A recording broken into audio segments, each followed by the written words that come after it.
La famille, j'espère que vous allez très bien et je suis très content de vous retrouver aujourd'hui pour cette nouvelle vidéo dans laquelle on va revenir sur quelques sujets d'actualité du Real Madrid et aussi on va parler de la blessure de Aurélien Tchouaméni qui sera absent durant 2 mois pour cet effectif du Real Madrid et donc on va voir qui pour le remplacer parce que quand même on aura des matchs très très importants. Anthony Kroos ou Camavinga, on va donc trancher les amis, donc n'hésitez pas à donner vos avis dans les commentaires et aussi à vous abonner, le pouce bleu, restez jusqu'à la fin de la vidéo, on est parti.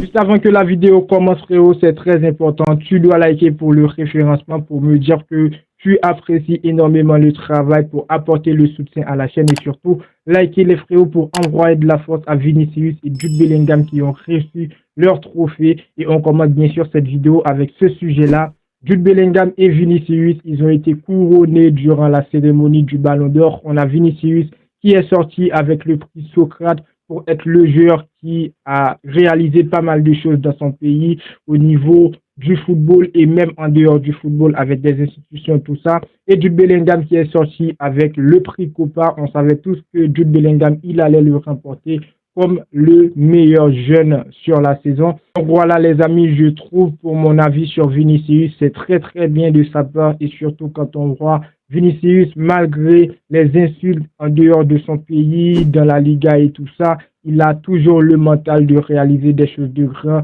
dans son pays. Choisir de destruire quelques personnes, c'est vraiment une chose de grand. Et ensuite, je trouve Jude Bellingham, les amis, qui a remporté le trophée Copa, c'est très très important pour lui. Et son premier trophée d'une longue série, pourquoi ne pas dire Jude Bellingham, il pourrait remporter le prochain Ballon d'Or. Donc Jude Bellingham aujourd'hui, les amis, on savait tous qu'il allait remporter ce trophée et quoi de mieux pour ce bon début de saison qu'il réalise avec le Real Madrid, doublé face au FC Barcelone, ça on ne va pas oublier.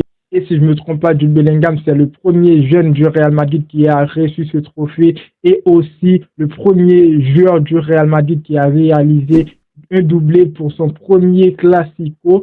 Donc quand même, Jude Bellingham, c'est un joueur qui a de l'avenir. C'est pas moi qui va vous le dire, mais vous le savez tous. Les compétences de Jude Bellingham, ce qu'il peut faire sur un terrain, marquer des buts, tout ça avec le Real Madrid pour ce début de saison. Donc s'il continue sur cette lancée et qu'il continue à gagner avec le Real Madrid, on réussit à choper la Ligue des Champions.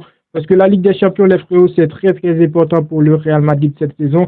Mais ce serait quand même très très difficile parce qu'on a pas mal de joueurs blessés et l'effectif vraiment, pour moi, l'effectif n'est pas apte pour gagner une Ligue des Champions. Mais quand c'est le Real Madrid, on ne peut pas ne pas espérer quelques trophées pour cet effectif du Real Madrid parce que vraiment, lorsque le Real Madrid joue, c'est le meilleur club du monde. Vraiment, on doit valider tout ça. Donc, si le Real Madrid continue sur cette lancée, continue à gagner, gagne la Liga, la Ligue des Champions, Jude Bellingham, ce ne serait pas une surprise. Il va remporter le trophée, le Ballon d'Or. Il n'y aura pas de Messi cette fois pour prendre le Ballon d'Or. Je ne dis pas que Messi, il ne méritait pas son Ballon d'Or, mais Erling Haaland, les frérots, on ne va pas se mentir, il méritait beaucoup plus le Ballon d'Or que Lionel Messi. Pour moi, Erling Haaland, vraiment, les frérots, c'est le grand gagnant dans mon cœur.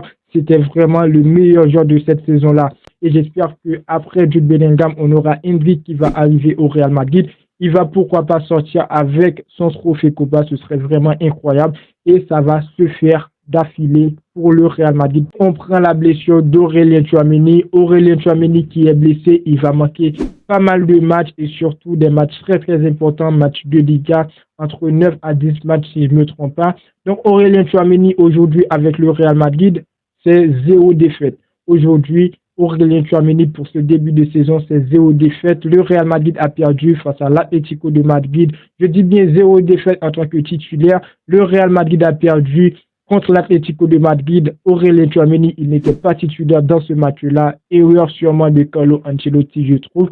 Donc c'était un très bon joueur, ce joueur qui assure vraiment en tant que numéro 6.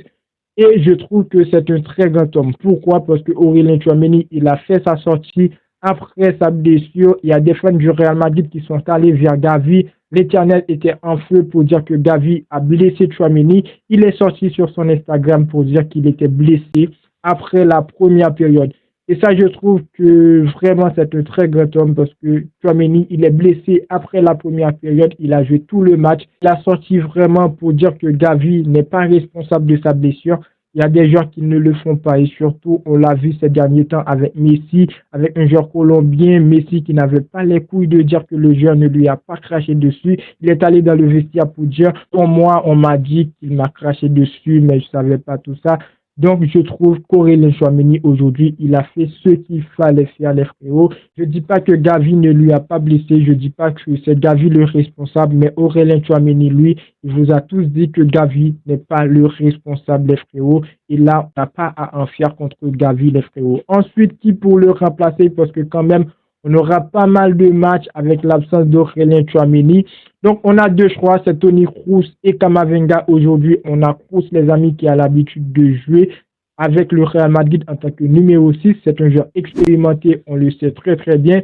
Mais moi, je dis quoi? Malgré Kroos, pour la saison passée, il a joué en tant que numéro 6, pas mal de matchs. Mais je trouve que Kroos, il est très très lent dans ses actions. Je me demande, est-ce qu'il pourra apporter vraiment cette vivacité qu'a l'habitude de porter Aurélien Tchouaméni dans ce milieu de terrain du Real Madrid. Après moi, je suis bien pour qu'il joue, mais avec des doutes les frérots, parce que maintenant, on sait tous que Toni Kroos, ces derniers temps, il a été rarement titulaire avec le Real Madrid, malgré il a joué quelques matchs titulaires. Oui, on a aussi Camavinga. Camavinga, pour moi, c'est le choix fort. Le joueur qui a changé le match parce que FC Barcelone, malgré il était en tant que latéral, mais il a un petit peu vraiment décalé pour venir au milieu de terrain, tout ça. Camavinga, pour moi, c'est le joueur qui pourra apporter dans ce poste de numéro 6 durant l'absence d'Aurélien Tchouaméni. Mais aujourd'hui, si on met Camavinga en tant que numéro 6, les latéraux, on a Mendy, on a Franck Garcia pour moi qui ne sont pas au niveau et surtout si je ne me trompe pas parce que j'ai vu passer l'information Mendy blessé pour l'instant, n'hésitez pas à me dire dans les commentaires si c'est du fake ou non. Mendy, il est blessé. On a maintenant en tant que joueur latéral, c'est Franck Garcia qui n'est pas au niveau, un joueur qui n'est pas vraiment défensif, il est plus offensif. Avec Camavinga pour moi qui va rester dans ce poste de latéral pour le Real Madrid durant l'absence d'Aurélien Tchouaméni. Maintenant, est-ce qu'il pourra jouer en tant que numéro 6? Oui, il a les compétences, mais moi, je préfère le voir en tant que latéral durant ces matchs de dégâts qui seront vraiment, vraiment importants pour le Real Madrid. Et Toni Kroos en tant que numéro 6, les amis. Et comme j'ai dit bien, Camavinga, il a les compétences. Il peut jouer en tant que numéro 6. Mais aujourd'hui, mettre Camavinga en tant que numéro 6, c'est dire à Franck Garcia, bon, tu es sur le côté gauche, débrouille-toi, essaye de faire ce que tu veux, parce qu'on sait bien qu'aujourd'hui, Franck Garcia, il n'est pas le joueur qui est le plus capable d'être titulaire dans cet effectif du Real Madrid. Donc moi, je dis quoi, je conclus avec Toni Kroos. Malgré Toni Kroos, c'est un joueur qui est très très lent. On ne peut pas compter sur Toni Kroos pour faire le jeu très rapide. Dans ce poste de numéro 6, c'est un joueur qui est très très lent, mais je conclus avec lui. Je pense qu'il va jouer en tant que numéro 6 durant l'absence de Tchouaméni parce que Camavinga, il aura un autre boulot vraiment, c'est de garder ce poste de latéral et surtout avec l'absence de Mendy. Ancelotti pourrait bien sûr dans les matchs faire la rotation entre Garcia et Camavinga pour envoyer Camavinga au milieu de terrain. Mais donc voilà, moi je trouve que Toni Kroos, il doit jouer en tant que numéro 6. On va tenir avec lui pour attendre le retour de Tchouaméni et Camavinga.